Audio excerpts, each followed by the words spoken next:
Dennis Nilsen is one of Britain's most notorious and prolific mass murderers. He was taking us into really a world of evil. Known as Des, Nilsen strangled, drowned and butchered 15 young men, keeping their bodies around his flat until he chose to burn or boil the gory remains. Nilsen was somebody who became addicted to murder. Within hours, what seemed just another inquiry developed into one of the biggest mass murder inquiries ever conducted in Britain. There was this cold water all around me, and what he'd actually tried to do was drown me. All I wanted to say to him was, do you know what you've done? Only a few survived Nilsen's brutal attacks, but to this day he dominates their lives. It ruined my life from that moment onwards. Sometimes it seems really, really unbearable, and I wish he'd just left me for dead.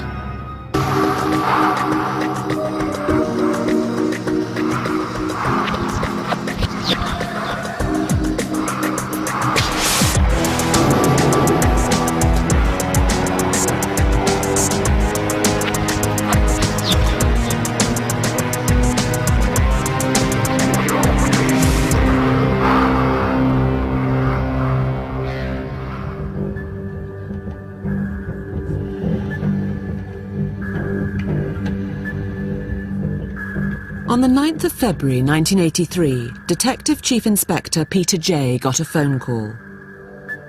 A drain in the smart suburb of Muswell Hill was blocked with what appeared to be human remains.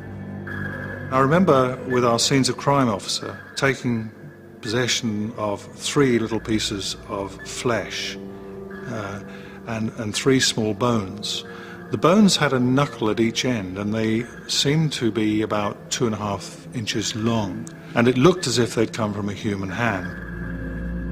The gruesome discovery was taken to Hammersmith Hospital and examined by the pathologist, who confirmed the police had a murder on their hands. He said to me, "You're right." He said, "It is human, but I can tell you that your victim's been strangled." And I remember saying to him with a smile on my face, "Come on, Prof, you've been watching too much television." And he said, "No." He said, "Look at this." He said, "You brought me, by pure chance, a piece from a neck, and there's a clear ligature mark on it."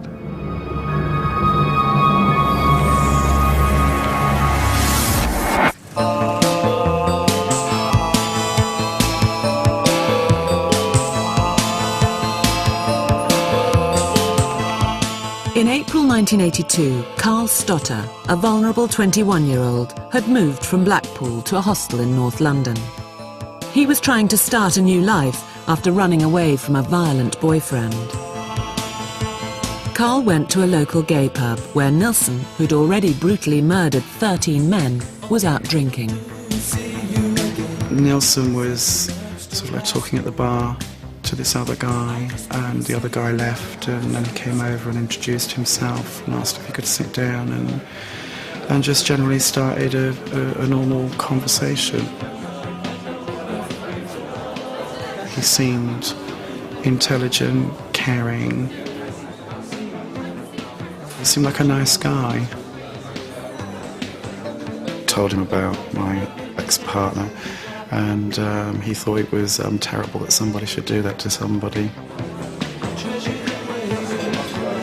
There was an attraction there, but maybe that was because, you know, he was just being nice to me, and, you know, I needed comforting, and that was the only reason why we sort of like went back in the first place, really. It wasn't for anything else other than just to chat and become friends kind of thing.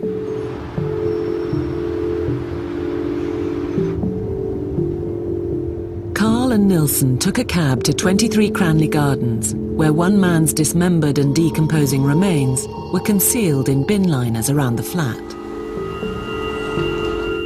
It seemed like an old house. A smell in the house, which I put down to sort of like age. He said he had a dog, so I thought maybe, you know, doggy smells, dog food, maybe some dog food had gone off or something.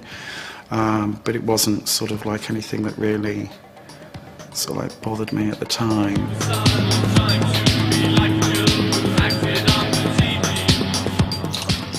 pouring quite large Bacardis, and I wasn't really a great drinker at that time. We listened to some music through the headphones.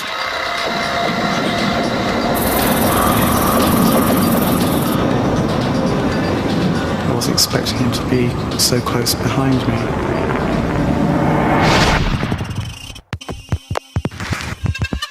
After getting him drunk, Nilsen put Carl to bed. He warned me about getting into bed, but he had like a sleeping bag that was opened up like a duvet. And he said that I might get caught up in it. I woke up with the sleeping bag zip around my neck. It was really, it's like digging into my neck, tearing into my neck. As I put my hands up, at first I thought Nilsen was trying to help me out of the zip. And I think before I fell unconscious, I realised he was pulling tighter.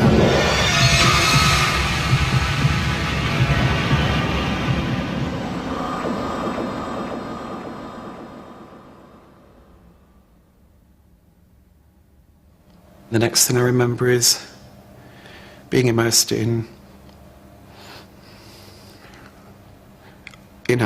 cold water,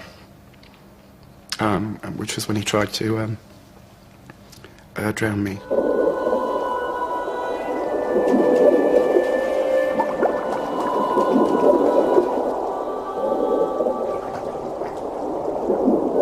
I managed to pull myself out of the bath on 3 occasions, but I was too weak and exhausted, and he just pushed me back under. And I remember just lying there and thinking that this man is killing you and you're dying.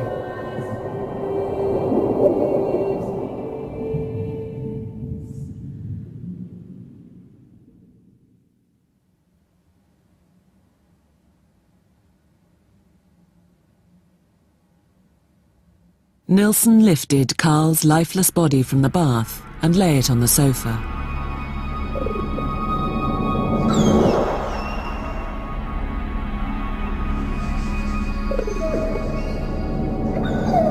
It was only when his dog started licking Carl's face that Nilsen realised his victim was still alive.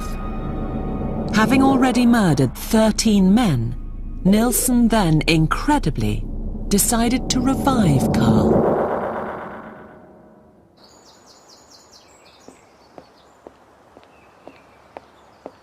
Nilsen brought Carl back from the brink of death with mouth-to-mouth resuscitation, and he had an explanation ready. I realised there was something wrong, but I had no memory of what had happened, and I told Nilsen that I would need to get to hospital. There was something wrong. He said I got caught up in the sleeping bag zip. There's water. He said, well, I put you in cold water because you were in shock. And I thought, well, you don't do that to people in shock, but I thought maybe he didn't know that. Nilsen offered to walk Carl to Camden Tube, which he said was 5 minutes away. Instead, they walked almost 7 miles, cutting through Highgate Woods, where Carl now believes Nilsen intended to finish him off. So it's a shortcut. I'm an ex-dancer, I don't stumble or trip over or anything like that. And I hit the ground really hard, and Nilsen yanked me up. And as my head threw back, I saw a man walking his dog, and this man had stopped and was sort of like staring. It was very unnerving. And I did think at that point that there was something wrong, but no memory.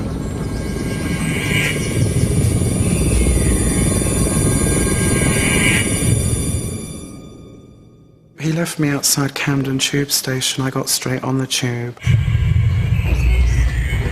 But Nilsen wasn't prepared to let go completely. We arranged to meet the following week, but I wasn't really paying much attention. It's not that I didn't have any intentions of not meeting him again. I was concentrating more on getting to the hospital.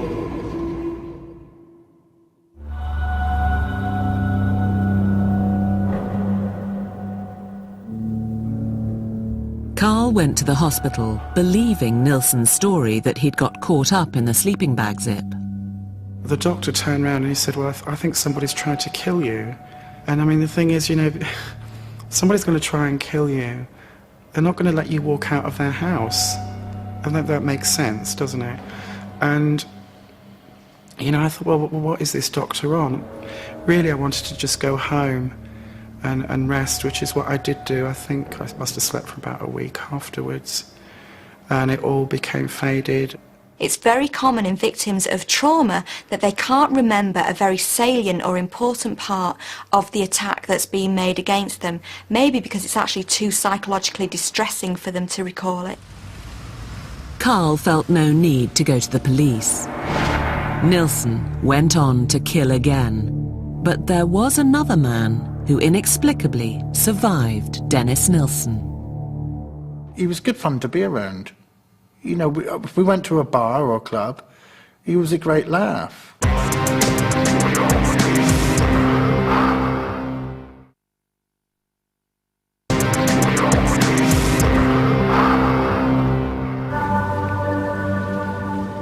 May 1979. 4 years before he'd tried to murder Carl Stotter, Dennis Nilsen, a former army cook and probationary police officer, was working in a job centre in Soho. He'd positioned himself perfectly to meet young men. Martin Hunter Craig was one of them. Leading a nomadic life, the streetwise 19-year-old was drifting in and out of jobs and other people's beds.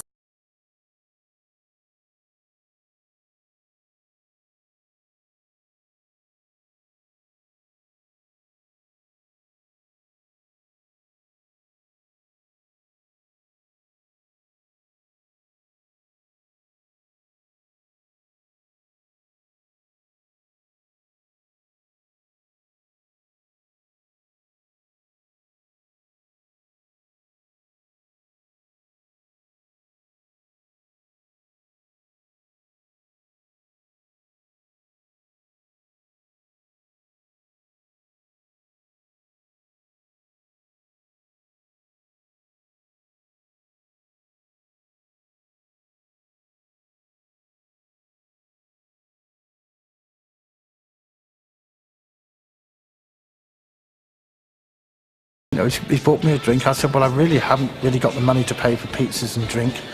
You know, he said, no, it's on me. And he said, do you want to come back for coffee? Martin agreed to go home with the 33-year-old, unaware Nilsen had recently murdered his first victim. I did actually say to him, are you gay? But he never gave me an answer to that. He just said, well, there you go, we'll see. Like that. And I thought, all right then. So I went back home to Melrose Avenue.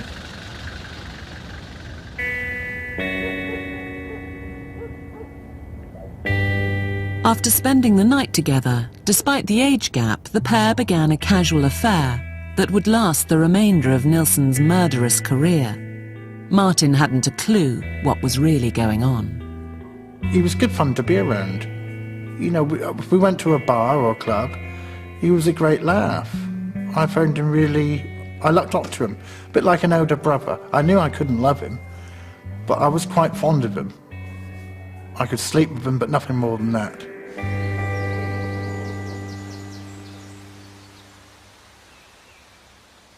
During the next 2 years at Melrose Avenue, Nilsen's lust for murder would escalate rapidly. 11 more men would die violently in the rooms on that quiet suburban street. Dennis Nilsen was somebody who became addicted to murder.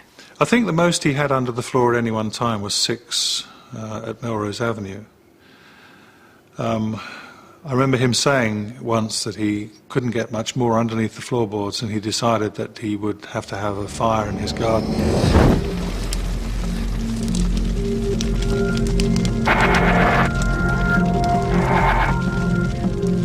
He set up a funeral pyre in the back garden.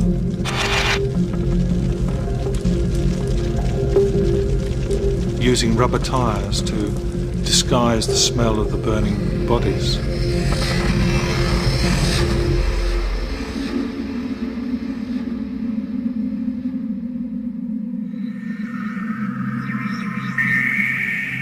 Martin regularly stayed with Nilsen when he came to London, but he only occasionally got a hint of his friend's darker side.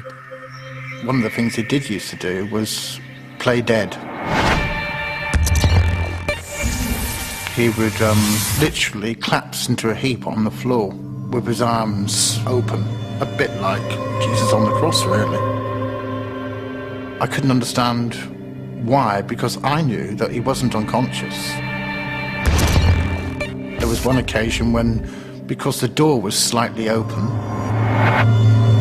the dog ran out and down the stairs. Within a few seconds, Des was up chasing that dog and bringing him back up the stairs.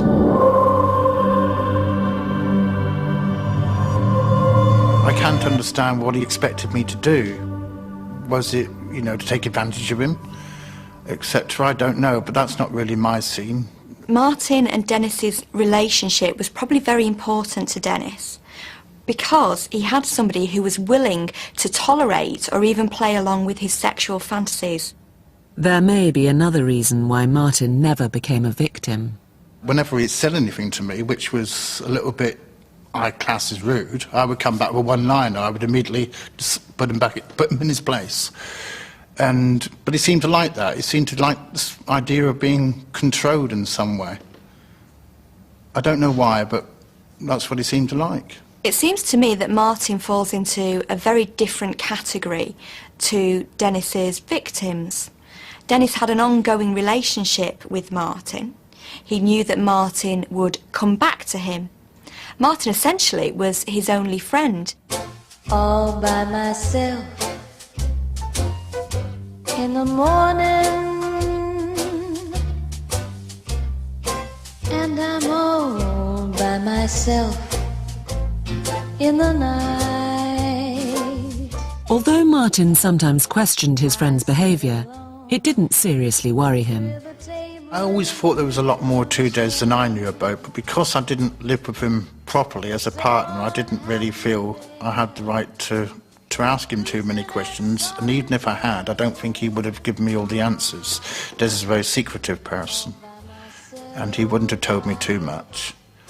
But that's what I liked about him, mystical. I like people like that. In October 1981, Nilsen moved out of Melrose Avenue. But before he left, he burned the remaining bodies and removed all traces of the 12 men he'd butchered there in one last bonfire.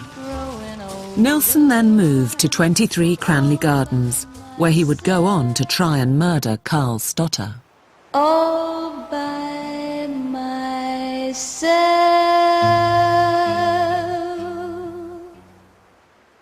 It's quite possible that he saw this as an opportunity to break this cycle of addiction and killing.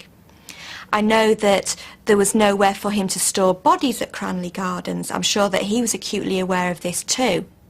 Dennis also asked Martin to move in with him. I didn't mind an on-off relationship, but I didn't want to settle down with Des. I couldn't put up with the drinking and the silliness when he was drunk. It just gets on my nerves when anybody's out of their brains with drink. Had Martin moved in, I doubt that the relationship would have succeeded anyway. I doubt that Martin would have been able to meet Dennis's needs for power and control, and I think that it wouldn't have been long before he started to try and meet those needs by killing people. Within months of his move to Cranley Gardens, Nilsen was back on the prowl, and 2 more men were dead. But without space under the floorboards, he was now struggling to conceal his crime.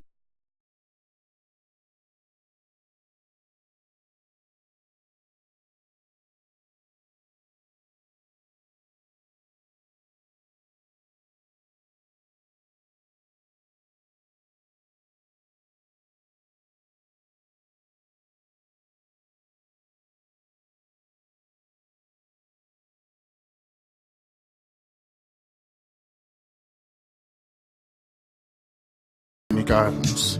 The first thing I said to him the minute I walked in the door was, "That smell, Des, it seems to follow you around." I said, "You had it at Melrose Avenue, you've got it here, what is it?" "That bad musty smell is..." And he laughed and he said, "That smell follows me everywhere, Skip." it's in the walls, it's in the floors. And then he just seemed to laugh it off. It was the stench of death, but Martin still had no idea he was surrounded by body parts. If you had smelt that, not knowing what it was, you could well have put it down to a mustiness, a deep mustiness, or something rotting, whether it be wood or whatever. But it was a smell of decomposition. It was the same smell that Carl Stotter had noticed when he had first entered Nilsen's flat on that fateful night in April 1982. 3 months after Nilsen had tried to kill him, Carl was still unaware of what had happened until the memories began to resurface.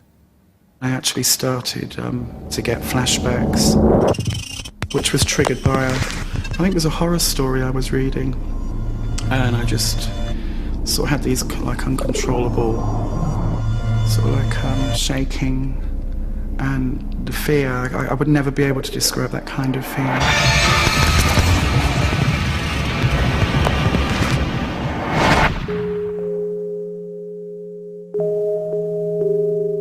Carl went to his family and then mental health services for help, but he was persuaded that his flashbacks were false memories caused by the abuse he'd suffered at the hands of his ex-boyfriend.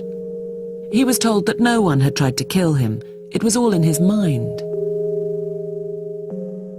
I was put on antidepressants, nerve tablets, which just helped to block things out even more, really. It's sort of like, I think I've lost about 6-8 months of my life just sort of like walking around just full of tranquilizers and stuff, and thinking it was me.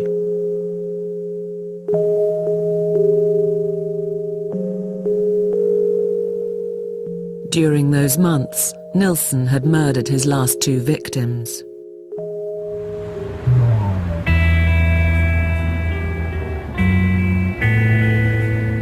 Martin Hunter Craig could have easily become his final kill. In February 1983, only days before Nilsen's bloody crimes were uncovered, Martin went to 23 Cranley Gardens. He interrupted his friend and lover, trying to dispose of his last victim. The last time I went to see Des was the Sunday, the 2 days before he was arrested. I went up the stairs and knocked on his private flat door. I knew he was in there. It took 2 minutes for him to answer the door. And he seemed flustered and quite upset that I was there, which is unusual for Des because he always was very welcoming, I found. He said, "You can't come in, Skip, you can't come in." He said, "I'm too busy, everything's all gone wrong today." At that moment, the dog crept through his legs and ran down the stairs. So Des then said, "Just mind the door," and ran down the stairs, all the way down to the bottom. And I was there holding the door so that it wouldn't lock on him, and waited for him to come up. It's a great relief that I didn't open the door. I think if I'd seen something in that flat that day, he would have acted quite quickly to cover his tracks, and it would have probably hurt me.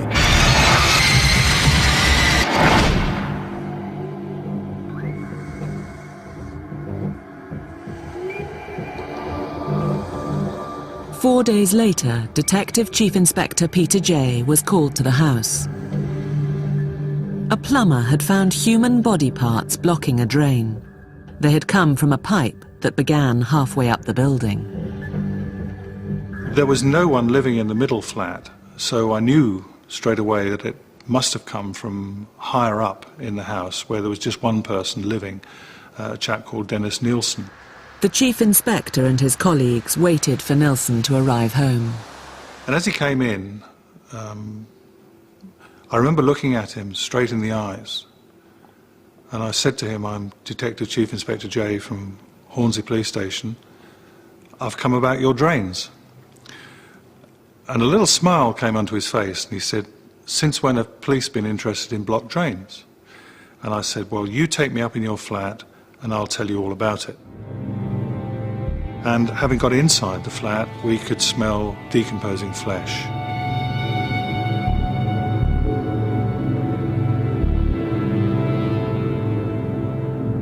I said to him, "Your drains are blocked with human remains." And he said, "Oh my God, how awful."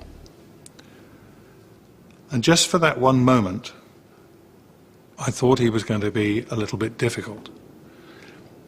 And I got a little bit closer to him and I looked him straight in the eyes and I said, "Don't mess about. Where's the rest of the body?"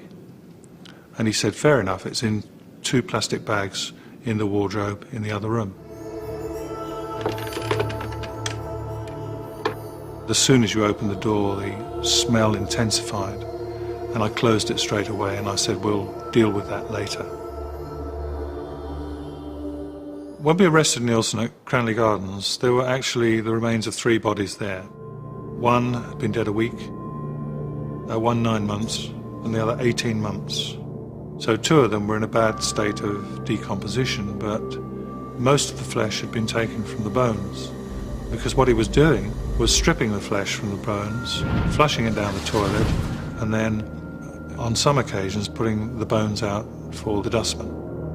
After his arrest, Nilsen cooperated fully with the police, and during 3 weeks of questioning, the full horror of his crimes emerged. The interviews that we carried out with Nilsen were bizarre. What he was telling us was, well, he was taking us into really a world of evil.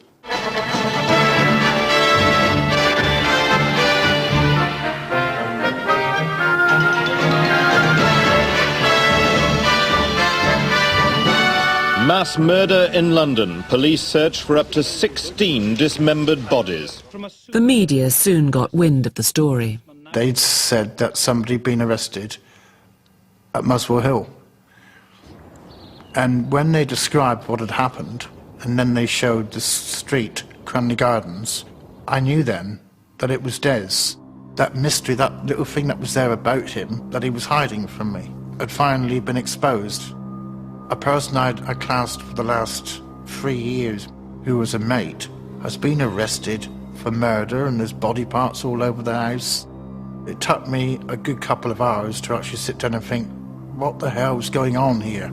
A pathologist confirmed that human remains found in a sewer outlet were parts of 3 bodies. A further 4 charges of murder and 2 of attempted murder have been brought against Nilsen. Police looking for human remains in West London have begun a detailed search of a house in Melrose Avenue. The search for a possible 13 bodies continues. By the time Nilsen was arrested, Martin Hunter Craig had known him for 4 years, during a period in which he had killed 14 young men and attempted to murder 7 others. The media flooded into London's hostels, shelters and gay venues in search of young men who'd first-hand experience of Nilsen and his so-called House of Horrors.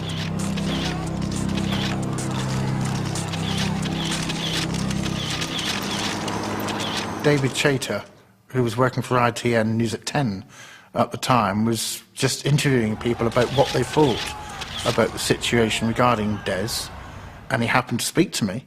And we went to Muswell Hill, and he said I could sleep there and have food there the next day until he found us somewhere. As soon as I got the interview over with David on News at 10, my life did seem to change from that moment on. Things just weren't the same no more. Martin had survived Nilsen, but now became a victim of a savage press, who in 1983 still viewed homosexuality as taboo. It was quite traumatic being hated by the press.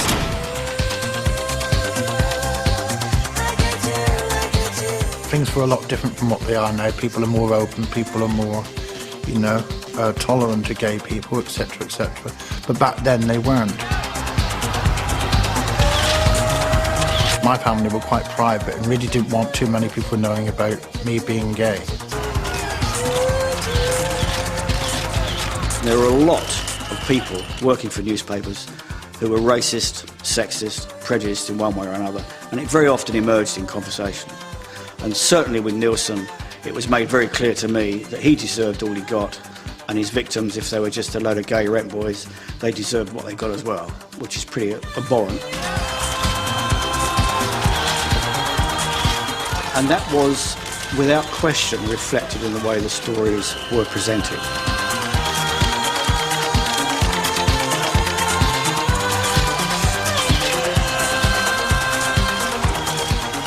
The attitude of the media at the time was not only hostile, it demonised people like Martin. Victims were seen to be conspirators. As if being outed wasn't enough, the press also implied that given Martin's long-term relationship with Des, he had to be in on the murders. Wherever I seemed to go, people generally assumed, quite a few people, that, like I said, you've known this guy for all those years, you can't seriously tell me you don't know nothing about what was going on. You've known him too long. You must do, and I really didn't know a thing about it, or I'd have been out the door like a shot. And what the press coverage did was it confirmed society's worst fears about homosexuality. That not only was it something that was wrong, disgusting, as people saw it, unnatural, but that it was linked to other forms of deviancy. In this case, murder. I felt like I had leprosy. I just felt, you know, people were trying to keep away from me, or else the wrong kind of people wanted to know me. The people that were morbidly fascinated or whatever. And so I didn't know who to trust no more. I had no trust in anybody. I'd lost trust because I did trust Des, and I couldn't trust anybody. And I trusted my mother, but she went cold on me, and she took that to the grave. She died in 2001, and we never really got back together again after that. As the press conducted their witch hunt, the murder squad were looking for men who'd survived Nilsen's attacks. They found Carl Stotter. One minute you're being told by professional people that it's your imagination, and then the next minute other professional people come along and say, well, no, it's not your imagination, that you didn't imagine it, it did happen.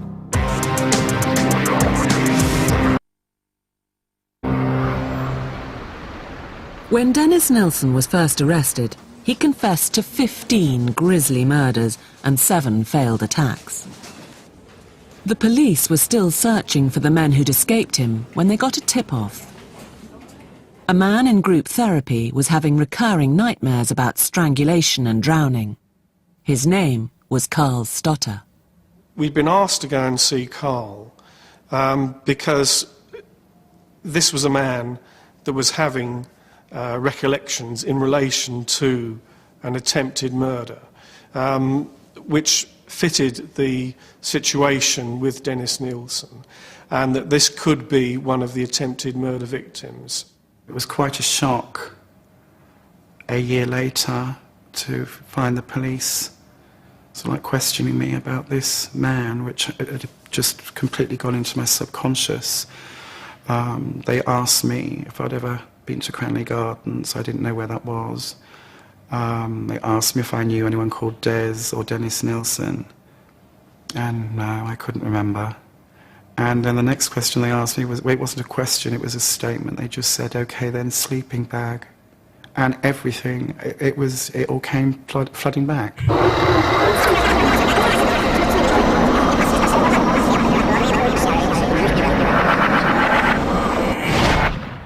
This was the person that had been in Dennis Nilsen's flat and actually had been brought back to life by Dennis Nilsen. One minute you're being told by professional people that it's your imagination, and then the next minute other professional people come along and say, well, no, it's not your imagination, that you didn't imagine it, it did happen. He just sat there for a while and was blank. His mouth was open, and he just had a sharp intake of breath. But he was completely fazed by it. I just went through shock, like a second time. It was awful. Really, I suffered for it the first time, and then sort of like the second time. It was just as bad, just as real, just as frightening. Nilsen could only be charged with 6 of the 15 murders, as the police were unable to identify the other bodies, a challenge that continues to this day. As recently as January 2006, Nilsen identified his very first victim, 14-year-old Stephen Holmes. In 1983, Nilsen was also charged with 2 attempted murders, but it was too late to include Carl Stotter's case. However, the prosecution, aware of the impact his testimony would have on a jury, called him as a witness. It's not just a question of giving evidence. It's reliving what happened in the presence of the very man who tried to kill them. On the 25th of October 1983, Carl Stotter prepared to go to court. My mother said I was looking really, really pale and, you know, put a little bit of makeup on just to colour the skin kind of thing. And I mean, it was so slight, it was unbelievable, but the press picked up on that. I was referred to in court as effeminate, pathetic. These are people that know nothing about me or my life or anything, and it took a great deal of strength and courage to go to court. He came across as a fairly broken, damaged individual, but I think anyone who'd gone through what he went through is entitled to be damaged. Carl's trauma continued long after he'd left the witness box, now a victim of the hostile attitude towards homosexuality in the early 80s. When I came out of court, I think somebody shouted out, he should have killed you, you queer bastard, basically. Somebody else has spat at me. The Nilsen case shows, I think, just how much ignorance can breed fear and indeed hatred, because people didn't know much about gay life at the time. It was something that was seen to be clandestine, closeted, and in a box. Martin Hunter Craig, Nilsen's close friend of 4 years, also attended the trial. Martin hadn't seen the man he knew as Des since Nilsen's arrest 9 months earlier. Desperate to make sense of the dark, hidden side of his friend, he visited Nilsen in the cells. I seemed to get a funny impression that he was enjoying this fame that he got. All I wanted to say to him was, do you know what you've done? Do you really know what you've done? The gravity of all this, you know. But it didn't. Nothing seemed to be real to him anymore. He was smiling. He had no conscience. He had no guilt about him. I remember sitting down and for the first time in my life not being able to say nothing for 2 minutes full stop while he just spoke. How's it going? What's the weather like? The food in here is bloody terrible. And things like, I didn't come down to talk about the weather and what the food was like. You know, I'd like to know a little bit about why did you do this? Why on earth, what's happened? Why did you do this? Why didn't you hurt me? Why? No one really knows what motivated Nilsen to kill. Some believe his obsession with death started as a child, after he viewed the body of his dead grandfather. But there are many other theories.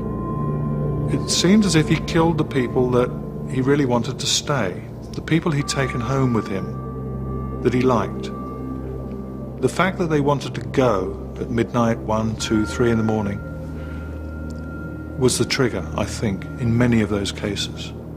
Dennis's killings were clearly motivated by his sexual needs, but I feel that these are very much secondary to his emotional needs. This is really a pathetic character.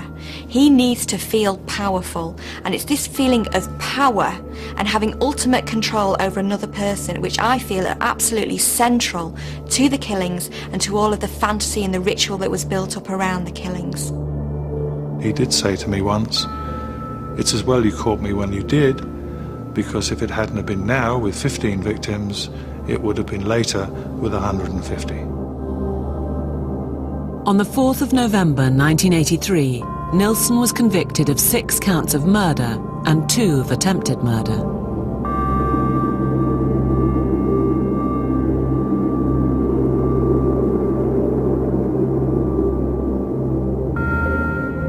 The jury rejected the argument that he was insane, and Nilsen was sentenced to life in prison.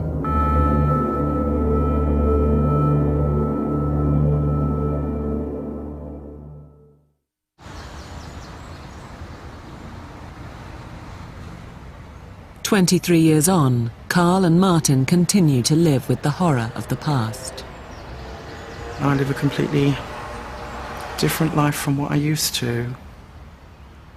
quite a reclusive life, really.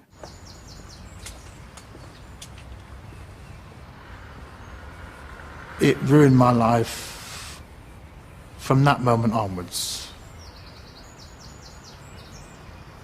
I don't always feel lucky that he kept me alive because I have the memory of this to live with me for the rest of my life.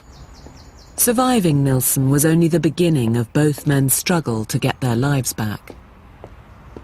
I don't go out that much, and certainly not when it's dark.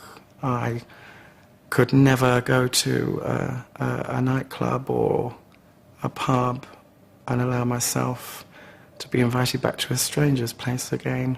It did get to the point where I wouldn't answer the phone, I wouldn't go to the front door, I wouldn't go out. People were calling round to see me, but I didn't want to open the door. Both men turned to alcohol in an attempt to numb the pain.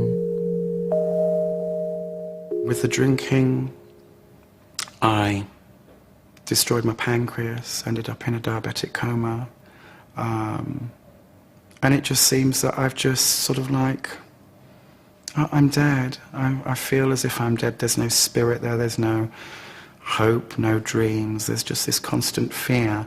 I found actually some comfort knowing that I could block things out for a while. The only thing is, the next morning when the cold light of dawn, it's all back to reality again. It did ease the pain a little bit, it did ease the feeling inside of guilt. Some kind of thing that I felt guilty over and I hadn't done anything. Close to a breakdown, Martin admitted himself to hospital. They gave you so many drugs and all sorts of things, you really didn't know what you were doing. In the end, I thought, I've got to get out of this place, and never went back. Eventually, both men took the difficult decision to confront their demons head-on. I wrote to Nilsen because at the end of the day, there was two people in that room. I didn't get the answers at the trial, I didn't get really anything, but I needed to know for myself. A relationship did kind of develop. I did have strong feelings for him, because you can't just hate somebody without having loved them, and vice versa. The two emotions go hand in hand. Victims often want to understand why they were chosen. They look for something which will allow them to complete the story. But the truth is that perpetrators often choose people for no very important reason. They do not care about the individuals. And so the victim's search for an explanation is eventually fruitless. Basically, they weren't that important. And that is what's so hard for them as they seek to try and find the answers they so desperately need. The letters that I got back, they weren't really all that clear. He was quite vague about me, really. It's doubtless whether he even really remembered me at all. Martin went to see his old friend in prison. I said to him, if I had have moved in with you in 1980, what would have happened? He said we'd still be living together now, Skip, and he looked quite sad when he said that. And I said, those people wouldn't have died. He said, no. Is all that would have happened? We'd have been living happily ever after. He said yes. The feelings of guilt continue to haunt Martin and Carl to this day. It makes you feel rather strange, Look, there are 15 people out there that have all died. Something I did, they weren't doing. I pride myself on being quite a sensitive person, really, surely was there something I could have known, or felt, or sensed, or noticed, the things that I read afterwards in the papers about, severed heads and feet in kitchen cupboards, and could I not have opened a cupboard and got a cup or something? Not realising a tea chest in that front room had a torso in it. It does mess around with your head an awful lot. It's tough being gay and terrified of men. I don't know where I go from there. I think I just better stick with my cat, really, and my home. Des killed those people, but I feel I have in a way. I do feel partly responsible. And I've been accused of it as well. So, there you go.